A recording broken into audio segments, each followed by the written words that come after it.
So hello guys, welcome to our Python tutorial. तो आज के इस पार्ट पे हम लोग देखेंगे कि पाइथन क्या है।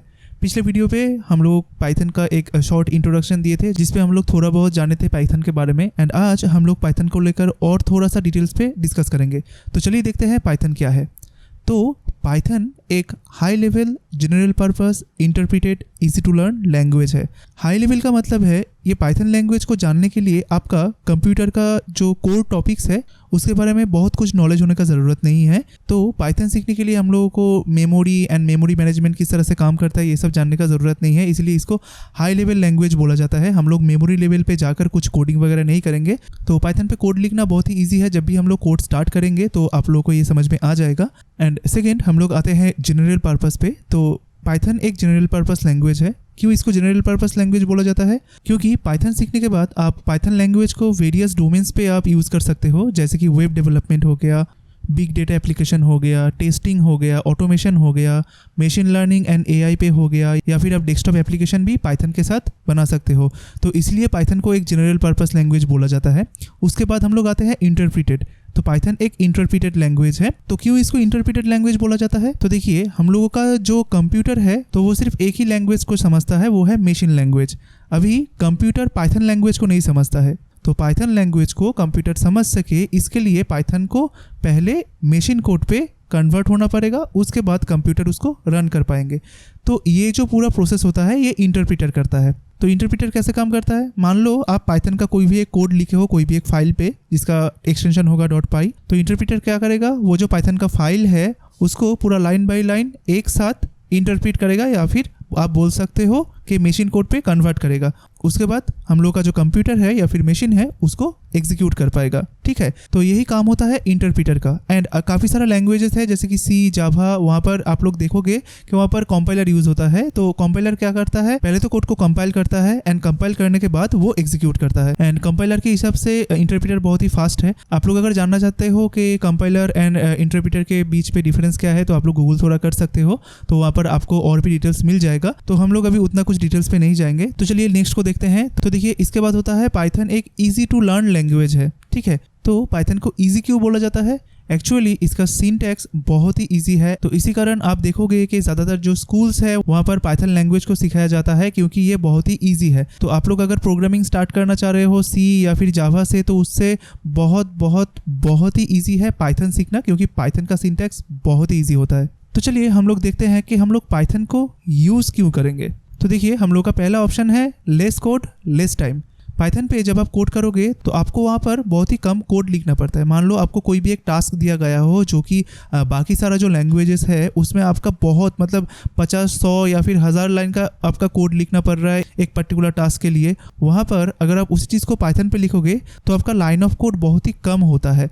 ठीक है, इसीलिए लाइन ऑफ कोड अगर कम रहा तो हम लोगों को कोई भी टास्क कंप्लीट करने के लिए टाइम भी बहुत कम लगेगा, है ना। तो इसके चलते हम लोग का जो प्रोडक्टिविटी है वो भी बढ़ जाएगा। तो इसीलिए प्रोडक्टिविटी बढ़ाने के लिए भी हम लोग पाइथन को यूज़ करेंगे। उसके बाद आता है मल्टी डोमेन। पाइथन सीखने के बाद हम लोगों के पास बहुत सारा ऑप्शन या फिर अपॉर्चुनिटीज सामने चला आता है, एंड आप चूज कर सकते हो कि मैं इस डोमेन पे जाऊँ या फिर उस डोमेन पे। जैसे कि हो गया पाइथन सीखने के बाद आप अगर चाहो कि आप फुल्ली वेब डेवलपमेंट पे जाओगे आप जा सकते हो। अगर आप चाहो कि आप बिग डेटा पे काम करोगे आप कर सकते हो। अगर आप चाहो कि मशीन लर्निंग एंड एआई को लेकर काम करोगे कर सकते हो। डेटा एनालिसिस कर सकते हो। बहुत सारा डोमेन आपके सामने चला आता है पाइथन सीखने के बाद। तो उसके बाद नेक्स्ट ऑप्शन है क्लियर सिंटैक्स। पाइथन का सिंटैक्स बाकी सारा प्रोग्रामिंग लैंग्वेज से बहुत ही क्लियर एंड ब्यूटीफुल है। आप बोल सकते हो कि पाइथन जब आप सीख जाओगे तो आपका जो सिंटैक्टिकल एरर है वो बहुत कम आता है, या फिर आपको कम दिखाई मिलेगा कंपेयर टू दूसरे प्रोग्रामिंग लैंग्वेज से। तो इसलिए इसका जो प्रोग्रामिंग सिंटैक्स है वो बहुत ही क्लियर रहता है, बहुत ही शॉर्ट रहता है, ताकि प्रोग्रामर्स को कोड करने पे बहुत ही ईजी रहे। तो उसका नेक्स्ट वाला ऑप्शन है लार्ज इकोसिस्टम। पाइथन सबसे ज़्यादा पॉपुलर है इसका इकोसिस्टम के लिए। यहाँ पर आप लोगों को बहुत सारा बनी बनाई लाइब्रेरीज एंड फ्रेमवर्क्स मिल जाता है। मान लीजिए आपका कोई भी एक बहुत बड़ा टास्क है तो वो ऑलरेडी शायद किसी ने बना चुका है आपका पाइथन पे, उन्होंने दे दिया है। तो हम लोगों को क्या करना होगा कि हम लोगों को वो लाइब्रेरी को हम लोगों के प्रोजेक्ट पे यूज़ करना है, बस काम खत्म। तो इसीलिए इसका जो इकोसिस्टम है मीन्स इसका जो number of libraries and supports है ये बहुत ही ह्यूज है। इसके कारण क्या होता है, हम लोग जब भी पाइथन पे प्रोग्राम लिखते हैं तो बहुत सारा कुछ बनी बनाए मिल जाता है, तो हम लोगों का काम भी बहुत ईजी हो जाता है। तो इसके बाद आता है क्रॉस प्लेटफॉर्म। पाइथन एक ऐसा प्रोग्रामिंग लैंग्वेज है जो कि विंडोज़, लिनक्स, मैक ओएस पे बहुत इजीली रन हो जाता है। तो आपको क्रॉस प्लेटफॉर्म को लेकर टेंशन करने का कुछ ज़रूरत ही नहीं है, क्योंकि ये वो सारे प्लेटफॉर्म जो मैंने मेंशन किया वहाँ पर वो इजीली रन हो जाता है। उसके बाद आता है ह्यूज कम्युनिटी।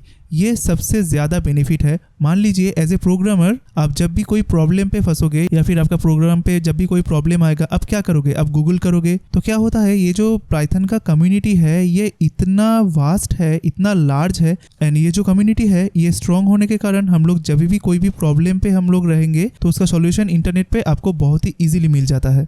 एंड लास्ट एक और पॉइंट के बारे में मैं बोलूँगा जो कि मैंने यहाँ पर इंक्लूड नहीं किया, वो है carriers and job opportunities. Actually इसके बारे में मैं पिछले दिन ही बोल दिया था, इसलिए मैं इसको अभी इंक्लूड नहीं किया। तो अगर आप कैरियर के हिसाब से देखोगे या फिर जॉब अपॉर्चुनिटीज़ के हिसाब से देखोगे तो पाइथन अभी के टाइम पे बहुत ट्रेंडिंग है, क्योंकि ये एक ऐसा लैंग्वेज है जिसको लेकर आप कोई भी डोमेन पे स्विच कर सकते हो।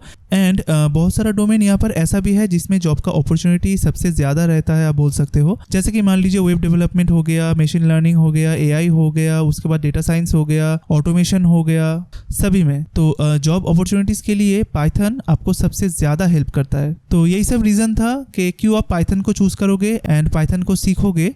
एंड हम लोग पहले देखा कि पाइथन क्या होता है एंड पाइथन हम लोग क्यों सीखेंगे। तो उम्मीद करता हूँ आप लोगों का जो क्वेश्चन था मन ही मन में कि पाइथन क्या होता है एंड पाइथन क्यों सीखना है, तो उम्मीद करता हूँ वो सब आज क्लियर हो गया। तो इसके नेक्स्ट पार्ट पे हम लोग पाइथन को इंस्टॉल करेंगे हम लोगों के पीसी पे एंड पाइथन प्रोग्रामिंग को स्टार्ट करेंगे।